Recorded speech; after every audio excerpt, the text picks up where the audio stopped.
जय हिंद साथियों, नमस्कार। कैसे हैं आप सभी लोग? उम्मीद करता हूं सभी अच्छे होंगे, एकदम मस्त होंगे। तो मेरे प्यारे दोस्तों, आज हम एक बेहतरीन सा चैप्टर पढ़ने वाले हैं जिसका नाम है एवरेज यानी औसत। क्या नाम है? एवरेज, औसत। एवरेज होता क्या है, इस चीज़ पर बहुत ही डिटेल से हम बातें करने वाले हैं आज।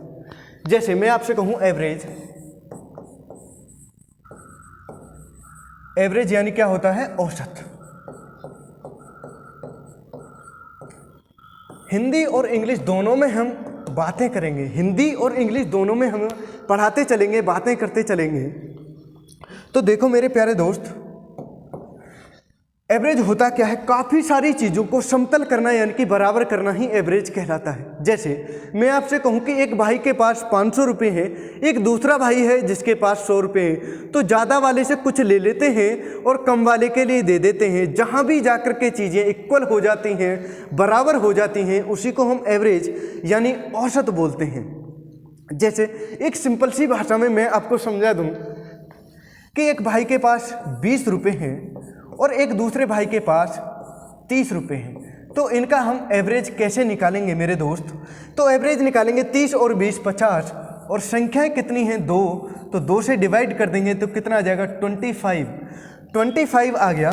तो हमको देखना क्या है, बस उस चीज़ पर हम चलते हैं कि हमने देखा 30 से हमने कितना कम किया, यानी कि 5 कम कर दिया। 5 कम कर दिया, जिसे हम कम करते हैं उसे कम वाले के लिए दे देते हैं और इसमें हम प्लस कर देते हैं। 20 और 5 25, और 30 में से 5 गए 25 हो जाते हैं। हमने यहाँ पर देखा कि ज़्यादा वाले से जो भी हमने लिया है उसे कम वाले के लिए दे देते हैं, और जहाँ भी चीज़ें जा कर के इक्वल हो जाती हैं, बराबर हो जाती हैं, उसी को हम एवरेज यानी औसत बोलते हैं। आई होप कि आपकी समझ में एवरेज का मतलब आ चुका होगा। चलो तो मेरे दोस्त फिर आगे हम चलते हैं। जैसे मैं आपसे कहूं एवरेज का फॉर्मूला होता है एवरेज बराबर सम ऑफ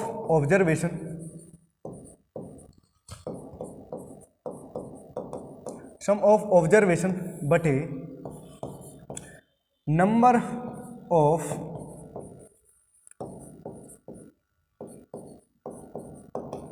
ऑब्जर्वेशन, या औसत बराबर आंकड़ों का योग बटे आंकड़ों की संख्या।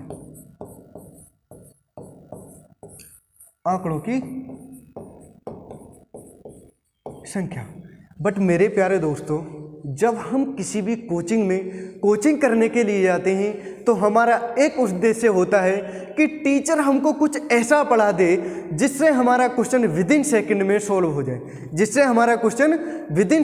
सॉल्व हो जाए। तो मेरे प्यारे दोस्तों, मैं ये मानता हूँ यदि हम क्वेश्चन को फॉर्मूले से करें तो एक कोचिंग में जाने का क्या उद्देश्य रह गया? ऐसा तो हमको बुक में भी मिल जाता है जिसे हम खुद सेल्फ स्टडी के माध्यम से कर सकते हैं। तो मैं ऐसा मानता हूं कि इन चीज़ों पर हम बिल्कुल भी नहीं जाएंगे। हम क्वेश्चन को किस तरीके से करेंगे उन चीज़ों पर हम चलते हैं। जैसे मैं कहूं आपसे एक भाई है जिसके पास 30 रुपये हैं, एक दूसरा भाई है जिसके पास 20 रुपये हैं, एक दूसरा भाई है जिसके पास 25 रुपये हैं। कितने रुपये हैं? 25 रुपये हैं। अब हमको इनका एवरेज देखना है। तो एवरेज हम कैसे देखेंगे इनका एवरेज कैसे देखेंगे? तो मेरे प्यारे दोस्तों, एक तो तरीका होता है इनका ये वाला तरीका, आंकड़ों का योग बटे आंकड़ों की संख्या। लेकिन हमको इस चीज़ पर बिल्कुल भी नहीं जाना है। हमको एक दूसरे तरीके से करना है जिससे बड़े से बड़े क्वेश्चन बहुत जल्दी से टूट जाएं। तो बड़े से बड़े क्वेश्चन जल्दी से टूट जाएं तो क्या करते हैं, एक संख्या और ले देते हैं। हमने ले लिया 35।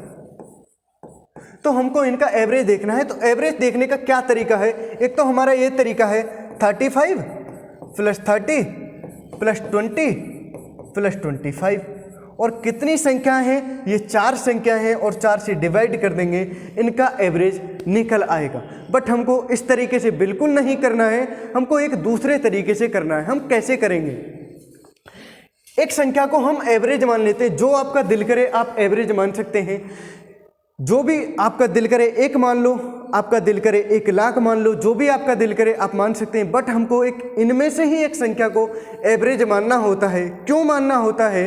हम इसलिए मानना होता है कि क्वेश्चन को हमें जल्दी से जल्दी सॉर्ट आउट करना होता है, और जल्दी से जल्दी क्वेश्चन को सॉर्ट आउट करने के लिए हम इनमें से ही एक संख्या को एवरेज मान लेते हैं।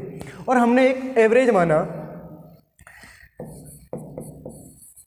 एवरेज मैं मान लेता हूँ, इनमें से कोई भी संख्या को एवरेज मान लेता हूँ। मैंने एवरेज माना 25 रुपये, मैंने एवरेज माना यहाँ पर 25 रुपये। तो मैं देखूंगा ये एवरेज से कितना ज़्यादा या कम है। ना तो ये ज़्यादा है ना ही कम है। और ये कितना कम है? ये 5 कम है। ये कितना ज़्यादा है? ये 5 ज़्यादा है। और ये कितना ज़्यादा है? ये 10 ज़्यादा है। तो मैंने देखा यहाँ पर 5 ज़्यादा है और 5 कम है, यानी कि इस वाले को, जिसके पास 20 रुपये हैं, इसको अभी 5 रुपये की और आवश्यकता है। बट जिसके पास 30 रुपये है, इसके पास एवरेज से 20 रुपये अधिक है। तो हम क्या करेंगे, जो ज़्यादा वाला इसको इधर से, ज़्यादा वाले से कम वाले के लिए दे देंगे, तो ये संख्याएँ कट जाएंगी। तो बाकी कितना बचा? अभी भी इनके पास 10 रुपये अधिक हैं। कितने में अधिक है? 4 संख्याओं पर।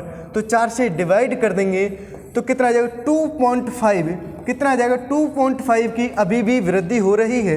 तो हमने देखा जो भी हमने एवरेज माना है, उसमें 2.5 और जोड़ देते हैं तो 27.5 इसका राइट आंसर हो जाता है। यानी कि इनका एवरेज 27.5 हो जाता है। चलो फिर चलते हैं हम आगे एक और बड़ा सा क्वेश्चन ले लेते हैं हम। जैसे मैं आपसे कहूँ, मैंने ले लिया 700, 698,